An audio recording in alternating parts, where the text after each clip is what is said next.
আসসালামু আলাইকুম বন্ধুরা। মোঘলীয় আমলের রাজা বাদশাদের দুটি ডিশ করে নিলাম একই রেসিপিতে। সেম মসলা ব্যবহার করে আমি চিকেন আর চিংড়ি করেছি।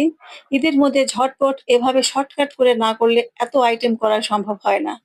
তেলে দিয়ে দিচ্ছি পেঁয়াজ কুচি, তারপর দিয়ে দিচ্ছি এখানে আমি রসুন বাটা, আদা বাটা এবং ফালি করা কাঁচামরিচ। খুব ভালো করে কষিয়ে নিচ্ছি। কষানো হয়ে গেলে এখানে আমি ছেড়ে দিচ্ছি কিছু গরম মসলা, এলাচ, দারচিনি, গোলমরিচ, লং, তেজপাতা।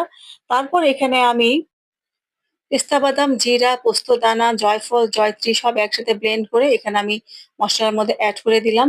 ভালো করে কষিয়ে পানি এড করে তারপর মসলাটা আরো ভালো করে কষিয়ে নিলাম। কষিয়ে নিয়ে এখান থেকে কিছুটা মসলা আমি চিংড়ি মাছের জন্য দিলাম এবং বাকি মসলার মধ্যে আমি চিকেনের টুকরোগুলো ছেড়ে দিয়ে পরিমাণ মতো লবণ দিয়ে কষাতে লাগলাম। কষানো হয়ে গেলে এখানে এড করে দিলাম দুধ এবং সবশেষে এড করে দিলাম ঘি এবং নামিয়ে নিলাম।